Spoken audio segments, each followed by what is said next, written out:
¿Te has sentido lejos de Dios o has luchado con pensamientos de que no eres digno de entrar a su presencia? Entonces esto es para ti.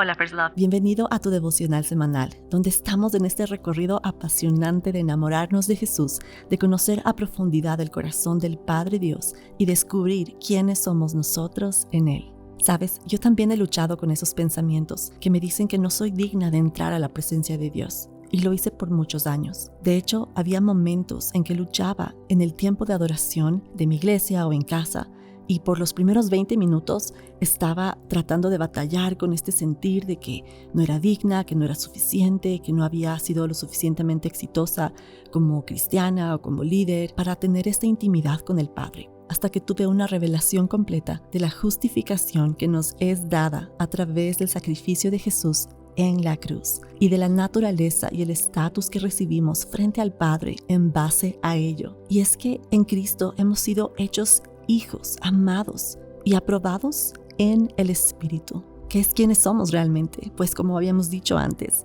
somos un espíritu que tiene un alma y vive en un cuerpo. ¿Quieres conocer más de esta revelación? Entonces sigue escuchando, porque esta verdad va a transformar tu vida por completo. Esta semana vamos a estar estudiando el capítulo número 4 de Juan, donde encontramos una conversación poderosa entre Jesús y alguien que era la persona menos imaginable con quien él podía haberse relacionado ante los ojos de las personas, incluyendo sus discípulos. Es decir, una mujer samaritana, que para empezar, por el hecho de ser mujer, un hombre judío no le daba audiencia porque sí. Por otro lado, según la creencia judía, para ser el pueblo escogido por Dios, debían pagar un precio de consagración alto. Es por eso que ellos no se relacionaban con alguien que era considerado impuro, como los samaritanos. Jesús demostró su corazón lleno de amor, que corre tras nosotros, que nos busca como a una oveja perdida, que nos atrae con cuerdas de amor, rompiendo esquemas y limitantes humanos, porque es un amor incondicional. Jesús está sediento y le pide a la mujer que le dé de beber en su cántaro. Es decir, no solo iba a hablarle o tocar lo que ella había tocado, sino que iba a beber del mismo cántaro. ¡Wow! Mira cuántos esquemas Jesús rompió por amor a nosotros como humanidad perdida. Eso dice mucho del corazón de Dios, que ve al hombre y a la mujer como iguales y dignos de su amor, pero también el hecho de que al tocarnos, Él no se vuelve impuro, sino que nosotros somos transformados por Él. Aún en medio de conocer nuestro pecado y nuestra maldad, como vamos a ver, pues Jesús conocía el estado de esta mujer que corría tras muchos amores buscando llenar ese vacío de su alma. En esta conversación, la mujer le pregunta por qué los judíos piensan que deben adorar en Jerusalén, mientras que los samaritanos pensaban que debían adorar en ese monte. Jesús le dice, ustedes los samaritanos saben muy poco acerca de aquel a quien adoran, mientras que nosotros los judíos conocemos bien a quien adoramos, porque la salvación viene por medio de los judíos. Pero se acerca el tiempo, de hecho ya ha llegado, cuando los verdaderos adoradores adorarán al Padre en espíritu y en verdad. El Padre busca personas que lo adoren de esa manera, pues Dios es espíritu. Por eso todos los que lo adoran deben hacerlo en el espíritu y en verdad. Wow, Jesús le estaba diciendo a esta mujer que se acercaba el tiempo en que ella y todo el que creyere podrá adorarle en espíritu y en verdad. Esto quiere decir que no importa la cultura, el lugar, si es hombre o mujer, la edad, pues todos tenemos acceso a la presencia de Dios si creemos simplemente y tenemos esa hambre y sed de conocerle. ¿Por qué? Porque ahora en Cristo, nuestra intimidad en adoración con Dios depende de quienes nos hace Jesús en el Espíritu. Por eso, Él hace referencia en la palabra, habla de adorarle en espíritu y en verdad. Pues dice la Biblia que Jesús nos hizo la justicia de Dios en Cristo. En inglés, esta palabra justicia es righteousness, que quiere decir right. Right standing, es decir, un estatus de aprobado, de correcto y de acepto delante de Dios. En el Espíritu no tenemos más un estatus de pecadores, cuando hemos aceptado a Jesús como nuestro Señor y Salvador, sino de hijos amados por medio del nuevo nacimiento. Desde ahí nos movemos, existimos y somos. Desde ahí podemos adorar al Padre en el Espíritu.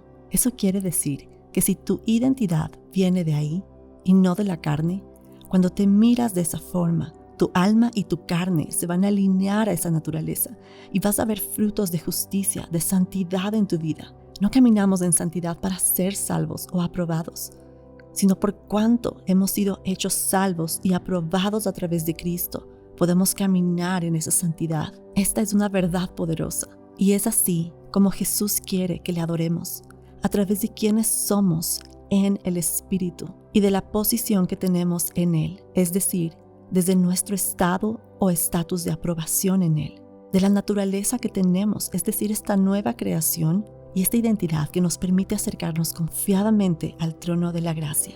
Sin esta revelación, no podremos adorarle a Dios desde nuestro espíritu, sino desde nuestra carne, desde nuestro intento de ganarnos su amor, su aprobación, con buen comportamiento o méritos como cristianos, o inclusive como líderes en una iglesia, pero no desde la obra completa que Jesús llevó a cabo por nosotros en la cruz. Pues está escrito, no por obras, para que nadie se gloríe. Jesús pagó por nuestros pecados pasados, presentes y futuros, para que podamos no solamente adorar en el Espíritu, sino que esa verdad pueda ser nuestro hábitat, estar en la presencia de Dios, tener ese estatus de aprobación, ser hijos amados. Nos permite estar rodeados de la presencia de Dios y hacer de cada momento un acto de adoración en el que estemos en comunión constante con Jesús a través de su Santo Espíritu que mora en nosotros. Eso no quiere decir que no tenemos que arrepentirnos cuando pecamos, pues eso se trata más de la mayordomía que tenemos en la tierra, de no darle lugar al enemigo para que pueda tener acceso legal en nuestras vidas, familias o entorno como consecuencia de nuestro pecado. Pero aun cuando tenemos que lidiar con esa mayordomía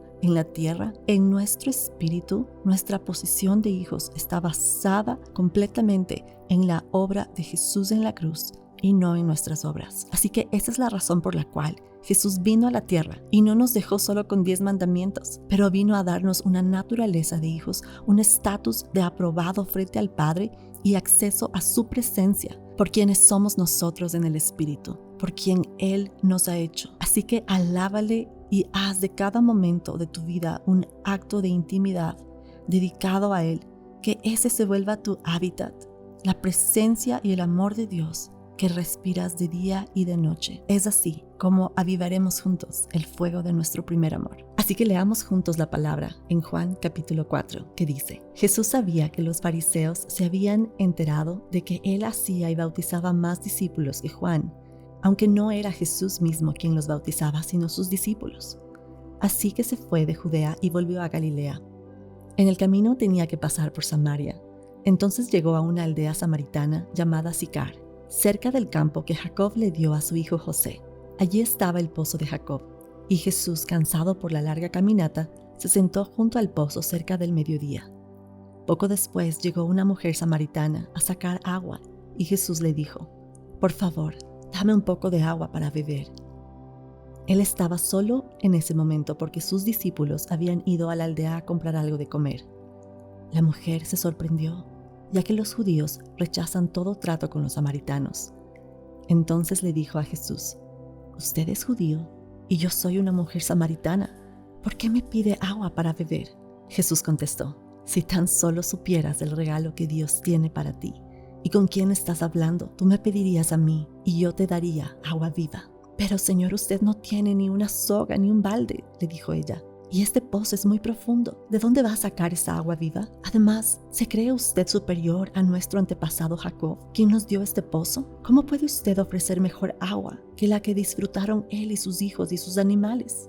Jesús contestó: «Cualquiera que beba de esta agua pronto volverá a tener sed, pero todos los que beban del agua que yo doy no tendrán sed jamás.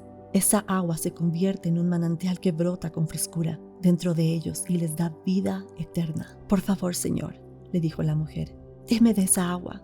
Así nunca más volveré a tener sed y no tendré que venir aquí a sacar agua». Jesús le dijo: «Ve y trae a tu esposo». «No tengo esposo», respondió la mujer. «Es cierto», dijo Jesús, «no tienes esposo porque has tenido 5 esposos y ni siquiera estás casada con el hombre con el que ahora vives. Ciertamente dijiste la verdad». «Señor», dijo la mujer, «seguro que usted es profeta.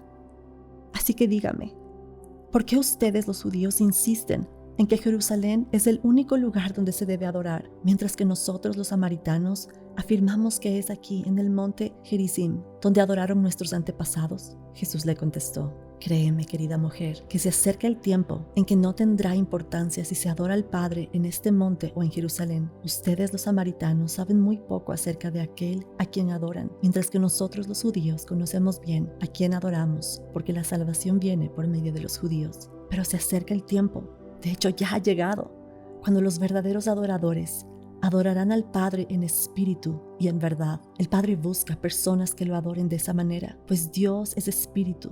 Por eso todos los que lo adoran deben hacerlo en el espíritu y en verdad. La mujer dijo: sé que el Mesías está por venir, al que llaman Cristo.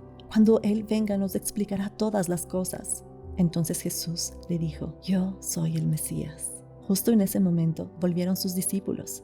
Se sorprendieron al ver a Jesús hablando con esa mujer, pero ninguno se atrevió a preguntarle: ¿qué quieres de ella o por qué le hablas? La mujer dejó su cántaro junto al pozo y volvió corriendo a la aldea, mientras les decía a todos: vengan a ver a un hombre que me dijo todo lo que he hecho en mi vida. ¿No será este el Mesías? Así que la gente salió de la aldea para verlo. Mientras tanto, los discípulos le insistían a Jesús: Rabí, come algo. Jesús les respondió: yo tengo una clase de alimento que ustedes no conocen. ¿Le habrá traído a alguien de comer mientras nosotros no estábamos?, se preguntaban los discípulos unos a otros. Entonces Jesús explicó: mi alimento consiste en hacer la voluntad de Dios, quien me envió, y en terminar su obra. Ustedes conocen el dicho: hay 4 meses entre la siembra y la cosecha. Pero yo les digo: despierten y miren a su alrededor. Los campos ya están listos para la cosecha. A los segadores se les paga un buen salario y los frutos que cosechan son personas que pasan a tener la vida eterna. ¡Qué alegría le espera tanto al que siembra como al que cosecha! Ya saben el dicho: uno siembra y otro cosecha. Y es cierto, yo los envié a ustedes a cosechar donde no sembraron. Otros ya habían hecho el trabajo y ahora a ustedes les toca levantar la cosecha. Muchos samaritanos de esa aldea creyeron en Jesús porque la mujer había dicho: Él me dijo todo lo que hice en mi vida. Cuando salieron a verlo, le rogaron que se quedara en la aldea. Así que Jesús se quedó 2 días, tiempo suficiente para que muchos escucharan su mensaje y creyeran. Luego le dijeron a la mujer: ahora creemos, sino porque lo hemos oído en persona. Ahora sabemos que Él es realmente el Salvador del mundo. Pasados los 2 días, Jesús siguió camino a Galilea. Él mismo había declarado que un profeta no recibe honra en su propio pueblo. Sin embargo, los galileos lo recibieron bien, porque habían estado en Jerusalén durante la celebración de la Pascua y habían visto todo lo que Él hizo allí. En su paso por Galilea, Jesús llegó a Caná, donde había convertido el agua en vino. Cerca de allí, en Capernaum, había un funcionario de gobierno que tenía un hijo muy enfermo. Cuando supo que Jesús había ido de Judea a Galilea, fue a verlo y le rogó que se dirigiera a Capernaum para sanar a su hijo, quien estaba al borde de la muerte. Jesús le preguntó: ¿acaso nunca van a creer en mí a menos que vean señales milagrosas y maravillas? Señor, por favor, suplicó el funcionario, ven ahora mismo antes de que mi hijito se muera. Entonces Jesús le dijo: vuelve a tu casa, tu hijo vivirá.